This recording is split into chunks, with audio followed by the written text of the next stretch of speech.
Welcome back to the gym, which is the same gym as this gym, but not this gym. Weird. Weirder still is this time the gym has Eric Tramer's old speed bag. And because I know every one of you tuned in for some gym scene overanalyzation, it's also weird that it seems that production pushed the wall back for our test moderator. You are about to take the most important test of your lives. Our favorite six are juniors, which means it's time for the S.A.T.s. We've got 3 hours to kill for the test, so let's see how everyone's doing. Who is that great-looking chick over there? Well, Zach's distracted, and so's Slater. How can I concentrate? I'm starving. I only had 4 Twinkies and a box of ding-dongs for breakfast. Man, listening to Slater's diet makes me miss my high school metabolism. And we get some closure on Slater having a ding-dong in his gym bag. It wasn't random. That's just what he eats. So, how's Screech doing? Oh no! I forgot to kiss my lucky goldfish. Well, the guys are all gonna fail. How about the ladies? Jessie is rocking her sweatband, which is appropriate because she is flexing on this test. And while Jessie is near the bottom of her bubble sheet, Kelly has only answered 2 questions. Oh, I hate her. It's a good thing she's not sitting next to Lisa, as that outfit is the right amount of distracting, and because Lisa is even further along than Jessie. Several weeks later, the crew meets up to open their S.A.T. scores, but nobody cares! James is here! But then he's gone. I guess that was just a little in-episode teaser. Let's start with the lowest scores. Slater gets a 1050 because meatheads be football. Kelly gets an 1100, and Lisa, who was confidently blazing through that test, gets an 1140. Screech is next with a 1220. Wait, did we skip Zach? What did he get? Total score of 1,502. Wow, Zach's even smarter than Doogie Howser. First off, that is quite the number. But second, I think Screech needs to rewatch the opening credits to Doogie Howser MD, as Homeboy scored a perfect 1,600 as a 6-year-old. Jesse, if Zach got 1,500, you must have scored off the charts. Yeah, open yours up, Mama. Maybe you aced it. 1,600. Ooh, maybe. 1,205? 1,205? Ooh.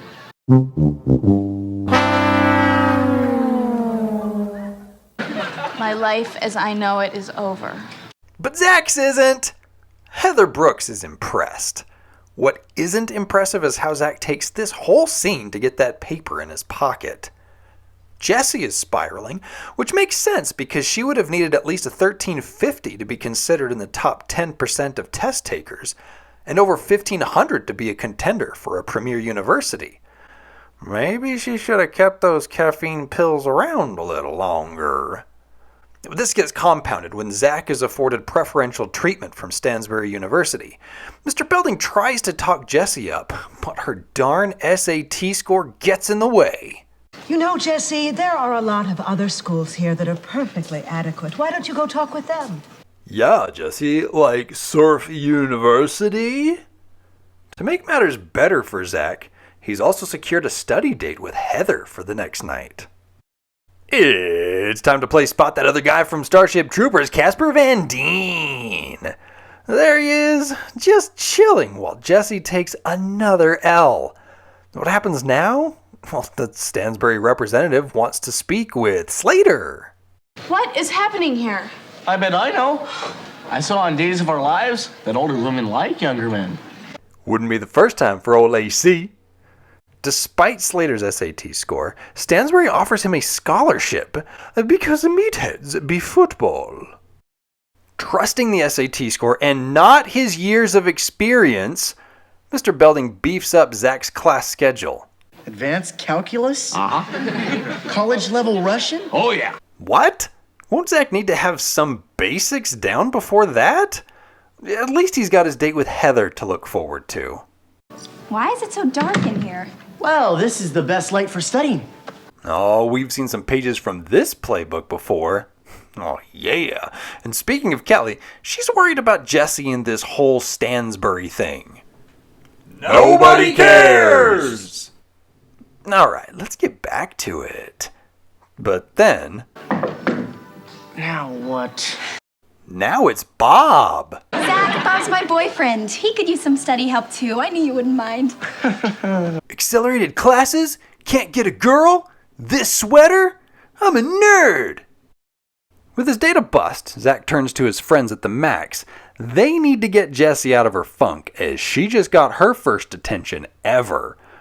Oh, and does James have something to do with this? Because he is literally the only thing I care about regarding the story. I mean, we don't even need to know the context to see that this guy is funny. So what is James's role exactly?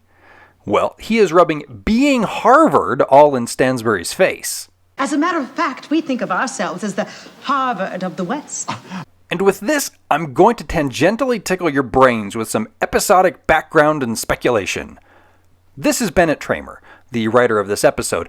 Being a writer for a show of high schoolers, Bennett wanted to write an episode dragging the S.A.T.s, but was worried about legal implications, initially opting instead to call the test the S.A.P., or Student Achievement Program.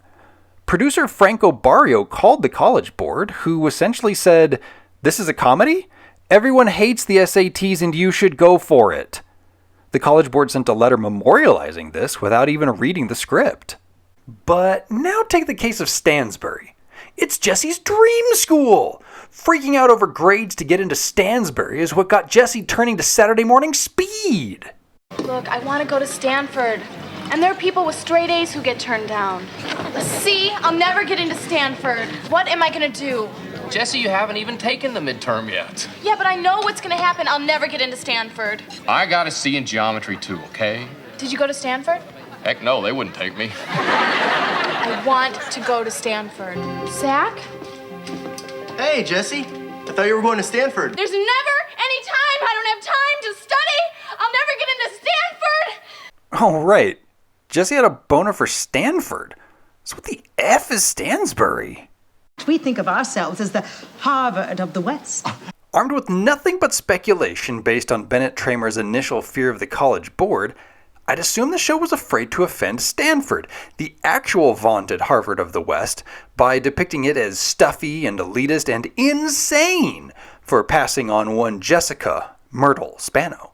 "Stanford, thy name is Stansbury. Please don't sue us." As a matter of fact, we think of ourselves as the Harvard of the West. Madam, north, south, east, or west, there's only one Harvard. Now, to cap off the discussion of Bennett Tramer's hatred of the S.A.T.s, James shows up as a Harvard representative, but he only wants to see Jessie. But sir, I had over 1,500 on my SATs. A single test, one lucky morning. Do you think Harvard is impressed with that slice of academic baloney? No, we're looking for the straight A student, the student council president, the yearbook editor. James is giving Stansbury a lot to think about. Let's hope he doesn't overdo it. Young man, you're not fit to shine Jessica Spano's shoes! The wheels are coming off! Let's get him out of here. While James was setting the snare, Slater was prepping the bait. He calculatedly decides to bail on Stansbury if the school doesn't accept Jessie. But of course Stansbury wants Jessie now. Stansbury loves Jessie. Harvard can't take sweet Jessie away from Stansbury. But having seen James, and being an actual smart person, Jessie figures out that her friend set up this golden opportunity and snubs Stansbury. And so does AC for realsies. Now, James isn't done meddling yet, as he poses as Stanley Allen Taylor from the S.A.T. board, and he's concerned that principals get the wrong idea about high test score earners who then begin pushing these students too hard. Mr. Belding is convinced that Zack should get his old classes back for the sake of protecting his young mind. I'm gonna be honest here. I remember so very little of the storyline for this episode, and I put all the blame on James. Slater had a full-ride scholarship to a great school and a car to boot, but he turned it down? Yeah, look at James walk. Zack gets a new girl in his sights, and her story gets absolutely nowhere? Who cares? Listen to how James says Harvard. Madam, north, south, east, or west, there's only one Harvard. One lucky morning, do you think Harvard is impressed with that slice of academic baloney? No, we don't want you at Harvard. Your presence is an insult at Harvard. This whole episode feels like a fever dream. I mean, I kept waiting for the gag where Zack reveals that he rigged the test, or the results got switched, or, I don't know, Screech is dyslexic and read the scores wrong and nobody bothered to check. But no! Canonically, Zack Morris scored a 1502 on his S.A.T.s, and Jessie scored lower than Screech. Like, in what world is this a thing? It's in a world involving James! How can these plot points matter at all when Mark Blankfield commits to being a human cartoon? And here at Bay Dock View Side! His performance is a delight in every sense of the word. As a final example, I love that James feels that he has to let Zack know it's him by removing part of his beard. Shouldn't Zack know? Regardless, this leads to the beard falling off and giving us two deliciously breaking actors who are having a grand old time. On the other side of this, I'd like to note that Mr. Belding doesn't break. Kudos to Dennis Haskins for keeping it straight. In the end, it's all good, baby. Now, before we get into the guest stars, I want to make two notes about background actors. First, serial killer is still around, watching. Second, Dan Charles, or Danny Warhol, the Home Alone guy, is back. But in this one quick transition scene, he's a nerd. We're going to have to keep an eye out for future nerd appearances. Now let's talk about Mrs. Billingham, or as James likes to call her, Mrs. Billy Goat Cheese Ham Sandwiches. Mrs. Billingham was played by Susan Osborne, a lady they just found. So that's all. But don't worry, I've got some stuff to cover with Darlene. Was that? Didn't mention Darlene in this video? She got a 1280 on her S.A.T.s. Darlene was played by Laurie Plaxon, who now goes by Laurie Shears. Prior to Saved by the Bell, Laurie had roles in Married with Children and Parker Lewis Can't Lose. She would later write for and star in the first web series called The Spot. She also wrote and starred in The Adventures of Cinderella's Daughter, which, you know, is a thing that exists. Laurie is currently a certified professional coactive coach specializing in helping people overcome creative blocks. What about Bob? Bob was played by Chris Browning, an aspiring writer turned actor. After steady stints in Hardball, In the House, and As the World Turns, Chris fell into heavy substance abuse. But he got better, and since 2005 has worked steady in Hollywood. 3:10 to Yuma, Terminator Salvation, Cowboys and Aliens, Sons of Anarchy, Agent Carter, the Lincoln Lawyer TV series, tons more. Way to go, man. Finally, we have Heather, who is played by the ever-adorable Christine Taylor. Christine's big break came with her role in Hey Dude. Amidst other appearances, her first breakout film role was as Marcia Brady in those goofy movies from the mid-90s. In fact, she got an MTV Movie Award nomination for Best Kiss from a Very Brady sequel. Yo. You may also recognize her from Ben Stiller movies, like Zoolander, Dodgeball, and Tropic Thunder. In fact, she and Ben Stiller met on the set of Heat Vision and Jack and eventually got married. What?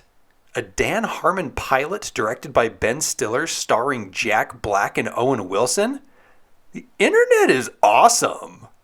Young man, you're not fit to shine Jessica Spano's shoes.